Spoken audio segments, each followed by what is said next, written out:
আমাদের এবারের topic redox reaction, জারণ বিজারণ বিক্রিয়া। আমরা জারণ আর বিজারণ সম্বন্ধে অলরেডি আগের ক্লাসে আমরা জেনেছি। ইলেকট্রন গ্রহণ বা বর্জনের ফলে কখন কোনো মৌল বা আয়নের জারণ হচ্ছে বা বিজারণ হচ্ছে সেগুলো সম্বন্ধে আমরা কিছুটা হলেও কনসেপ্ট আমাদের রয়েছে। যাই হোক, রিক্যাপিচুলেশনের জন্য বলছি, দেখো Na পরমাণু থেকে যখন একটা ইলেকট্রন বেরিয়ে যাচ্ছে, অর্থাৎ Na প্লাস আয়ন তৈরি হচ্ছে,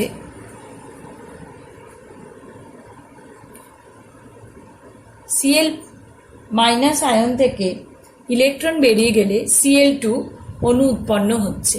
অর্থাৎ প্রথম ক্ষেত্রে ধনাত্মক আধান বৃদ্ধি হচ্ছে এবং পরবর্তী ক্ষেত্রে ঋণাত্মক আধান, Cl মাইনাস ছিল হয়ে গেল Cl2, ঋণাত্মক আধান হ্রাস হচ্ছে। এই প্রসেসগুলোকে বলা হয় জারণ বা অক্সিডেশন। তাহলে redox, red for reduction, ox for oxidation, দুটো মিলিয়ে হলো রেডক্স বা জারণ বিজারণ। Cl2 দুটো ইলেকট্রন গেইন করে Cl মাইনাস হচ্ছে, অর্থাৎ ঋণাত্মক আধান বৃদ্ধি হচ্ছে। Fe3 প্লাস ইলেকট্রন গ্রহণ করে Fe2 প্লাস হচ্ছে, এক্ষেত্রে ধনাত্মক আধান হ্রাস হচ্ছে। এই প্রসেস দুটোকে বলা হচ্ছে কি? বিজারণ বা রিডাকশন। তাহলে ঋণাত্মক আধান বৃদ্ধি বা ধনাত্মক আধান হ্রাসকে আমরা বলতে পারি বিজারণ বা রিডাকশন। তাহলে একটা রিয়াকশনকে আমরা রিপ্রেজেন্ট করছি কিভাবে দুটো হাফে, সেটা আমরা দেখব। অর্থাৎ হাফ রিয়াকশন বলতে কি বোঝাচ্ছে সেটা আমরা এখন দেখব। তার আগে রিয়াকশনটা একবার পড়ে নি কি রয়েছে। 2Na প্লাস Cl2 থেকে 2Na plus Cl minus. So Na থেকে Na প্লাস, এখানে দুটো Na পরমাণু দুটো ইলেকট্রন বর্জন করে দুটো Na প্লাস করছে। That is the oxidation half cell বা জারণ অর্ধ বিক্রিয়া।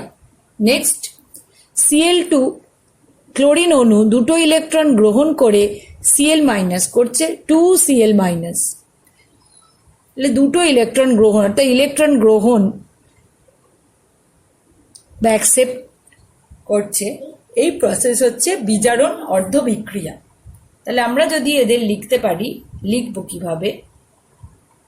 হাফ রিয়াকশনগুলোকে জারণ বিক্রিয়া 2Na থেকে 2Na প্লাস প্লাস 2E, বিজারণ Cl2 থেকে 2E 2Cl,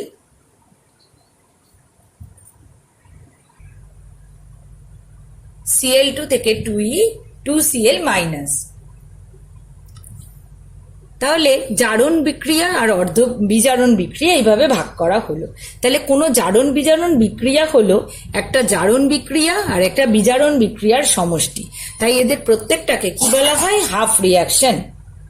তাহলে একটা redox reaction is equals to, আমরা বলতে পারি, একটা অক্সিডেশন হাফ রিয়াকশন আর একটা রিডাকশন হাফ রিয়াকশন। ওকে, তাহলে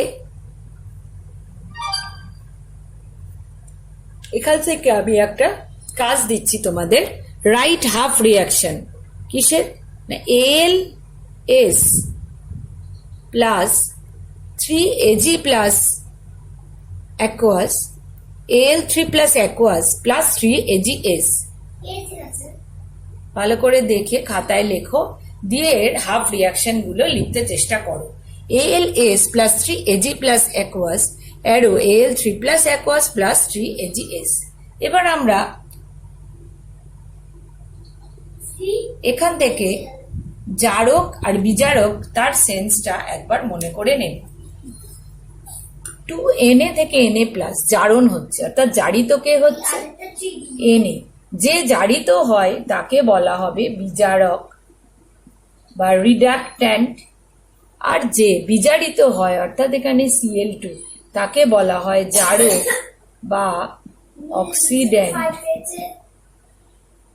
অক্সিডেন্ট। জারণ অবস্থা, জারণ সংখ্যা, oxidation state, oxidation number. Calcium oxide একটা আয়নীয় যৌগ, এর গঠনের কথা আমরা আগে ভাববো। ক্যালসিয়াম পরমাণু থেকে দুটি ইলেকট্রন বেরিয়ে নির্গত হয়, তখন Ca2+ আয়ন উৎপন্ন করে এবং অক্সিজেন তার অক্টেট ফুলফিল করার জন্য দুটো ইলেকট্রন গ্রহণ করে O2- গঠন করে। এই Ca2+ আর O2- CaO অণু গঠন করে। তাহলে এক্ষেত্রে ক্যালসিয়াম যে কটি ইলেকট্রন বর্জন করে অর্থাৎ 2, আর অক্সিজেন যে কটি ইলেকট্রন গ্রহণ করে সেই নাম্বারটাও 2। ওই নাম্বারগুলো অর্থাৎ যতগুলো ইলেকট্রন গ্রহণ বা বর্জন হচ্ছে সেই নাম্বারগুলো সেই করেসপন্ডিং অ্যাটম বা পরমাণুগুলোর অক্সিডেশন নাম্বার নির্দেশ করে। এবং ওই যে ক্যাটায়নিক ফর্মটা তৈরি হলো সেই ফর্মটাকে বলা হবে Ca পরমাণুর জারিত অবস্থা বা অক্সিডেশন স্টেট। আর অক্সিজেনের থেকে যখন O2- হচ্ছে, এখানে যেহেতু অক্সিজেন বিজারিত হচ্ছে তাই বলা হবে ওর বিজারিত অবস্থা। তাহলে অক্সিডেশন স্টেট বা জারণ স্তর বা জারণ অবস্থা কি বলা হচ্ছে, যে মৌলটা যে চেঞ্জ হচ্ছে ইলেকট্রন গ্রহণ বা বর্জনের ফলে, অর্থাৎ তার যে জারিত অবস্থা হচ্ছে বা বিজারিত অবস্থা যা হচ্ছে, যে ফেনোমেনাটা ঘটছে, তার জারণ বা বিজারণের পরে যে স্টেটে সে পৌঁছাচ্ছে তাকে বলা হচ্ছে তার অক্সিডেশন স্টেট, জারিত অবস্থা বা বিজারিত অবস্থা। আর নাম্বারটা কি বোঝাচ্ছে? নাম্বারটা বোঝাচ্ছে যে সেই মৌলের পরমাণুটার জারণ অবস্থাকে যে নাম্বার সূচিত করছে, জারণ অবস্থাকে সূচিত করছে। অর্থাৎ এখান থেকে কি বোঝাচ্ছে, ক্যালসিয়াম দুটো ইলেকট্রনই বর্জন করেছে, একটা পরমাণু। আর অক্সিজেনের -2 মানে বোঝা যাচ্ছে যে ও দুটো ইলেকট্রন গ্রহণ করেছে। তো এ তো গেল আয়নীয় যৌগের কথা। এবার আমরা আসছি কোভ্যালেন্ট কম্পাউন্ড বা সমযোজী যৌগের ক্ষেত্রে। সমযোজী যৌগের ক্ষেত্রে প্রত্যেকটা সমযোজী বন্ধনে কিভাবে নাম্বারিং করা হচ্ছে বা অক্সিডেশন নাম্বার কিভাবে পুট করা হচ্ছে, তড়িৎ ঋণাত্মক যে মৌল তার জন্য -1 এবং যেটা কম তড়িৎ ঋণাত্মক মৌল তার জন্য +1 কনসিডার করা হচ্ছে। তো ধরা যাক HCl, অর্থাৎ ফর্মাল চার্জ বসানো হবে এবং সেই ফর্মাল চার্জ দিয়ে আমরা অক্সিডেশন নাম্বারটা হিসাব করব। ধরা যাক HCl অণু, HCl অণুতে H+ হবে, অর্থাৎ যেহেতু ক্লোরিন, আমরা ইলেকট্রোনেগেটিভিটির ক্রমটা একবার দেখে নেব। Fluorine greater than oxygen greater than nitrogen and chlorine almost same, greater than Br greater than I। অর্থাৎ HCl এ অবশ্যই হাইড্রোজেন থেকে ক্লোরিন, তো অধিক তড়িৎ ঋণাত্মক, তাই বন্ধনের ইলেকট্রন জোন আমরা জানি তার দিকেই শিফটেড হয়ে যায়। সুতরাং H এর উপরে একটা প্লাস আধান, আমরা বলেছি +1 কম তড়িৎ ঋণাত্মক, এবং Cl এর উপরে আসছে -1 আধান। তাহলে এখান থেকে আমরা বলতে পারি যে ক্লোরিনের অক্সিডেশন নাম্বার এখানে কত? 1। ঠিক আছে, এবার দেখি আমরা ক্যালকুলেট করব H2O এর ক্ষেত্রে কি হয়। H2O, HCl এ তো একটাই বন্ড ছিল H আর Cl এর মাঝে, H2O তে কিন্তু দুটো বন্ড। তাহলে আমরা কার আগে দেখে নেব কোন পরমাণুর অক্সিডেশন নাম্বার আমরা জানতে চলেছি। এক্ষেত্রে আমরা অক্সিজেনের অক্সিডেশন নাম্বার জানতে চলেছি।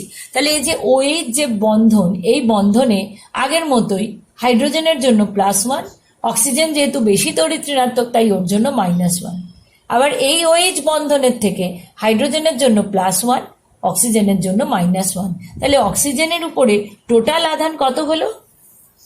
-1 আর -1 -2। তাহলে এখানে অক্সিজেনের জারণ সংখ্যা কত হলো? -2। এখানে ক্লোরিনের জারণ সংখ্যা কত ছিল? -1। হাইড্রোজেনের কত? +1। তাহলে এখানে অক্সিজেনের কত? -2। -1 -1 নেট ফর্মাল চার্জ যত হলো তা হলো ওর অক্সিডেশন নাম্বার। নেক্সট আমরা এক্সাম্পল নেব SO2।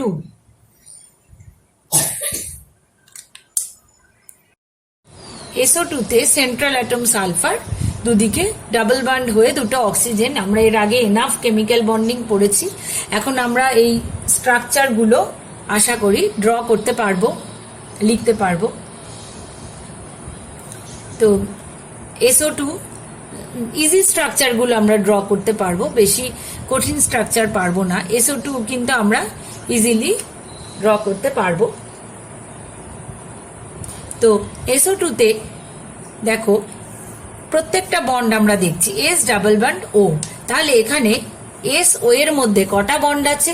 দুটো বন্ড আছে। তো আমি কি বলেছি, প্রত্যেকটা বন্ডের জন্য -1 হচ্ছে অধিক তড়িৎ ঋণাত্মক আর +1 হচ্ছে কম তড়িৎ ঋণাত্মক। তো এখানে এস আর অক্সিজেনের মধ্যে অধিক তড়িৎ ঋণাত্মক কে? অক্সিজেন হচ্ছে মোর ইলেকট্রোনেগেটিভ সালফারের থেকে। তাহলে এই প্রথম দুটো বন্ড আছে, তো একটা কোভ্যালেন্ট বন্ড আমরা আগে ধরি, হিসাব করি, তার জন্য -1, এর জন্য +1।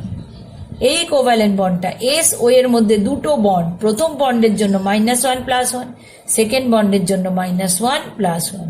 এই এস ওর মধ্যে দুটো বন্ড, প্রথম বন্ডের জন্য -1 +1, পরের বন্ডটার জন্য -1 +1। তাহলে সালফারের উপরে কত আধান হলো? +1 +1 +1 +1, টোটাল আধান কত হলো? +4। টোটাল আধান হলো +4, অর্থাৎ এক্ষেত্রে সালফারের অক্সিডেশন নাম্বার বা জারণ সংখ্যা হলো +4। আর অক্সিজেনের জারণ সংখ্যা কত হলো? অক্সিজেনের হলো -2, -1 -1 -2। নেক্সট আমরা দেখব S in H2SO4। S in H2SO4।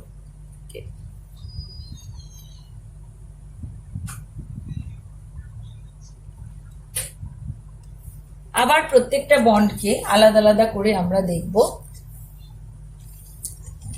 OH এর মধ্যে -1 +1, OH এর মধ্যে -1 +1। এখানে যেহেতু ডাবল বন্ড আছে তাহলে এটা -2 +2। এস আর ও এর মধ্যে এটাও ইকুয়াল করে নিই, -2 +2। এস আর ও এর মধ্যে এবার দেখব, এস আর ও এর মধ্যে দুদিকে এস আর ও এর মধ্যে কে বেশি তড়িৎ ঋণাত্মক? ও। তাহলে ও এর জন্য হবে -1, এস এর জন্য +1, ও এর জন্য -1, এস এর জন্য +1। তাহলে সালফারের উপরে নেট ফর্মাল চার্জ কত হলো সেটা এবার আমরা দেখব। সালফারের উপরে +2 আমি লিখছি, হ্যাঁ, তোমরাও খাতায় লিখ। +2 +2 +1 +1 +1 +1, দ্যাট ইজ +6। সালফারের অক্সিডেশন নাম্বার হলো +6। নেক্সট দেখো phosphorus in H3PO4 H3PO3 H3PO2 PH3। এখন তোমরা বলবে যে এতগুলো স্ট্রাকচার তো আমরা জানি না, শিখিনি, তো কিছু কিছু স্ট্রাকচার একটু বুঝে নিতে হবে। অর্থাৎ এই যে আমি ডিসকাস করছি এখান থেকেই খাতায় নোট ডাউন করে নিতে হবে, একটু বুঝে নিতে হবে। সবটাই এখনই তোমাদের করে উঠতে পারা সম্ভব নয়। তো ফার্স্টে আমি H3PO4, এই H3PO4 H3PO3 H3PO2 এর ক্ষেত্রে কমন কি দেখো, আগে একটা P ডাবল বন্ড ও বসিয়ে নেবে, তারপরে OH আমরা যদি দেখতে পাই P double bond, suppose H3PO4 P double bond ও বসিয়ে নিলাম, একটা PO চলে গেল, তাহলে পড়ে রইল আর 3টে অক্সিজেন আর 3টে হাইড্রোজেন। তাহলে আমরা বুঝতে পারবো যে আর ফসফরাসের 3 দিকে 3টে OH যুক্ত আছে। তো এবার আমরা ফসফরাসের অক্সিডেশন স্টেট নির্ণয় করব। OH বসিয়ে নিচ্ছি -1 +1 -1 +1 -1 +1। ডাবল বন্ড আছে যেহেতু, দুটো বন্ধন, তাই -2 +2। ফসফরাস আর অক্সিজেন এগুলো তো জানোই যে অক্সিজেন বেশি তড়িৎ ঋণাত্মক। এবার ফসফরাস আর অক্সিজেনের মধ্যে কে বেশি তড়িৎ ঋণাত্মক? অবশ্যই অক্সিজেন। তাই এর জন্য